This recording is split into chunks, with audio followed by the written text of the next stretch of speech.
Happy Mother's Day, and I know that today is supposed to be a day off for mothers. And what I'm anticipating, what I'm guessing is going to happen is that at the end of your day off, there will be more of a mess for you to go behind and clean up what's already a normal part of your cluttered life anyway. And I'm pleased that you're even here at church today. I remember those days trying to get all the children ready and in the car, and just to get yourself and your family through the doors of the church at a reasonable hour, even if it's not on time, is a big win for a lot of people. Some of you may be like this mother. She tells the story of her family's great 10-year-old cat named Jack. And Jack was a great cat. He recently passed away, unfortunately. But he was the kind of cat that the kids could just carry around everywhere in the house. He was the kind of cat that you could grab his ears and just sort of drag him across the floor, and he would be okay with that. You could sit on Jack and nothing would sort of rattle this cat or make him upset. In fact, he spent most of his life on the floor napping in the bathroom. On the mat. That's where he enjoyed being, Jack did. She and her husband, they had 3 children, 4, 3, and 1, and the middle son's name is Eli, and he loves chapstick. Loves it. And he would always be asking his mother for chapstick, and she would give it to him, and he would use it, and then he would lose it. Right? Isn't that what 3-year-olds do? So finally his mother took him into the bathroom and she showed him the drawer. This is where I keep my tube of chapstick. It's right here. You can come anytime you want and get this chapstick and use it and then put it back right here where you left it and everything will be fine. Mother's Day comes around. Families in their typical rush, right? Trying to get everything together. The boys are fighting over the toy and the cereal, and the mother is kind of like frantic trying to put on her makeup and care for the youngest son. And all of this is going on at the same time, and everything is a mess. And everyone is crying, everyone is carrying on, and they're trying to load everyone into the car for church. And so they get the oldest son in there, they get the baby there, and they can't find Eli. Where's Eli?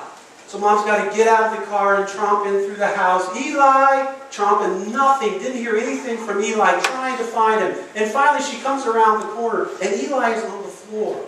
He is intent, and he is focused, and he is very carefully applying chapstick to Jack's rear end. and he looks up innocently to his mama, and he says, "Jack." And he went back to his work. And for those of you who have cats or know about cats, you know that their rear ends probably need a little bit of chapstick. But that's okay. She scooped Eli up and put him in the car, and they made their way to the church. And of course, the only lingering question, right? Is this the first time or the 100th time? And so, I don't know if your day has been like that this morning, I'm not sure, but I'm definitely glad you're here. In fact, the other thing that makes, I think, sometimes Mother's Day miserable for a lot of mothers, I think, is the male pastors. We have this idea of something that will be meaningful to mothers, and typically we're not very close on making that happen. Stephanie is a young adult, and she attends church with her mother and her aunt, and their 92-year-old grandma, her 92-year-old grandma. They all go to church together. And Pastor wraps up his sermon, and he says, okay, today's Mother's Day, and we want all the mothers in the church to stand to their feet, and half the congregation stands up. You all have done this before, I'm sure. And in honors of Mother's Day, we want to give our special attention, special honor to them. Let's give them a round of applause. So everybody starts applauding for them. And while they're doing that, Stephanie's mom scowls down at her. See, you better appreciate me. Look how everyone else appreciates me.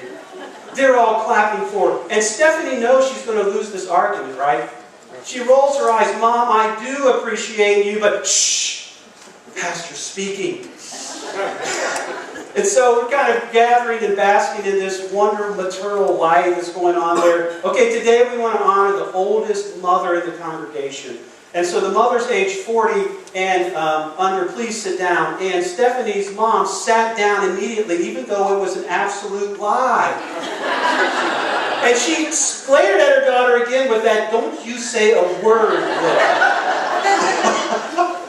And then so any women under 50 have a seat, and so the fewer women are standing up. Anyone under 60 sit down, and Grandma sat down. She said, this is stupid. My leg hurts. She's from Hungary. She's saying this in Hungarian. And the aunt's pleading, stand back up. They're trying to honor the oldest mother. And then meanwhile, the pastors continue to speak. Anyone below 70, kind of sit down. And anyone, mother is tugging on to Grandma's arm, and the aunt's trying to get them to go up, and she's swatting them to fly. It's like, get off of me. She says, both of you are crazy. Go into a lake and then go into the water. And is anyone above 80? Sits down. And so finally, one woman on the other side of the church is remaining standing while this commotion is going on in the back of the church. The usher runs over with the microphone, shoves it in her face. Mrs. Daga, how old are you? 82, she said sheepishly.